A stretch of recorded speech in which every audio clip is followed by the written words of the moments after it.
এবং ফাটল যারা দেখাবার চেষ্টা করছে তাদের সে মিথ্যা প্রপাগান্ডা যেন বিশ্ববাসী বিভ্রান্ত না হয়, আমাদের দেশে মানুষ যেন বিভ্রান্ত না হয়, আমরা সে বার্তাটি মূলত আজকে দেওয়ার চেষ্টা করছি। প্রধান উপদেষ্টা ডক্টর মোহাম্মদ ইউনূসের সঙ্গে বৈঠক শেষে ভারতে সংখ্যালঘু নির্যাতন নিয়ে ইসলামী আলোচক ও আস-সুন্নাহ ফাউন্ডেশনের চেয়ারম্যান শায়েখ আহমদুল্লাহ বলেছেন, ভারতে বিশেষ করে যে সংখ্যালঘু নির্যাতন হচ্ছে, সহিংস ঘটনা ঘটছে, এগুলো বিষয়ে প্রধান উপদেষ্টাকে জানানো হয়েছে। তিনি এ সময় বলেছেন, প্রধান উপদেষ্টা যেন আমাদের অধিকার নিয়ে কথা বলেন। এসব বিষয়ে কথা না বললে তারা আমাদের উপর চেপে বসবে। বৃহস্পতিবার সন্ধ্যায় রাজধানীর ফরেন সার্ভিস একাডেমিতে প্রধান উপদেষ্টার সঙ্গে হওয়া ধর্মীয় নেতাদের বৈঠক শেষে তিনি সাংবাদিকদের এসব কথা বলেছেন। শায়েখ আহমদুল্লাহ বলেছেন, সরকার যেমন সংখ্যালঘুদের নিরাপত্তা দিতে কাজ করছে, তেমনি ধর্মীয় নেতারাও তাদের রক্ষায় নিরলস কাজ করে যাচ্ছেন।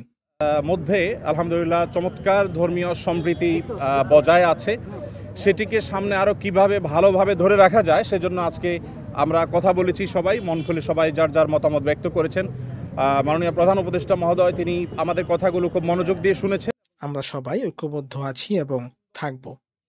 তিনি এ সময় আরও বলেছেন, আজ অনেক গণ্যমান্য আলেম ও ধর্মীয় নেতারা বৈঠকে উপস্থিত ছিলেন। প্রত্যেকেই বলেছেন, চট্টগ্রামে আইনজীবী আলিফ হত্যাকাণ্ড এবং ফরিদপুরে মসজিদে 2 শ্রমিককে নির্মমভাবে হত্যা করা হলেও গোটা দেশের মুসলমানরা যে ধৈর্য ও সংযমের পরিচয় দিয়েছে তা পৃথিবীর ইতিহাসে বিরল। সংযমের পরিচয় দিয়েছেন। বিগত সরকারের শেষের দিকে আপনারা দেখেছেন ফরিদপুরে 2 জন মসজিদের নির্মাণ শ্রমিককে অত্যন্ত নির্মমভাবে অন্য ধর্মাবলম্বীরা হত্যা করার পরও গোটা দেশের মুসলমানরা অত্যন্ত সংযমের পরিচয় দিয়েছেন। এ সময় আহমদুল্লাহ বলেছেন, আমরা এটিকে সাধুবাদ জানিয়েছি, ঠিক তেমনি এটি ধরে রাখবার সংগ্রামও চালিয়ে যাচ্ছি। তিনি বলেন, আমরা প্রত্যেকের জায়গা থেকে ঐক্যবদ্ধ থেকে সংখ্যালঘুদের রক্ষার সংগ্রাম চালিয়ে যেতে হবে। প্রধান উপদেষ্টাকে এই বার্তাটি আমরা দিয়ে এসেছি। রমনা সেন্ট মেরিজ চার্চের পুরোহিত বলেছেন, রাজনৈতিক দলগুলো যে কথা বলেছে তার সঙ্গে আমরা একান্ততা প্রকাশ করেছি। আমরা একটা স্পর্শকাতর সময় পার করছি, এই সময়ে আমাদের ঐক্যবদ্ধ থাকতে হবে। তিনি বলেছেন, ইসকনের ঘটনায় মানুষের মনে যে ক্ষত তৈরি হয়েছে তা দূর করতে হবে।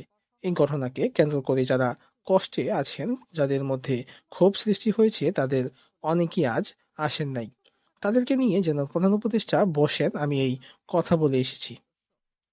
বিভিন্ন ব্যক্তিবর্গ ছিলেন, জাতীয় মসজিদ বায়তুল মোকাররমের সম্মানিত খতিব ছিলেন, আন্দরকিল্লা শাহী মসজিদের খতিব সহ অন্যান্য ব্যক্তিবর্গ ছিলেন। প্রত্যেকেই একই সুরে কথা বলেছেন যে আমরা সম্প্রীতির বাংলাদেশ গড়ে তুলতে চাই। বাংলাদেশের মানুষ যেভাবে ধর্মীয় সম্প্রীতির উজ্জ্বল উদাহরণ তৈরি করেছে, এটা পৃথিবীতে আসলেই বিরল।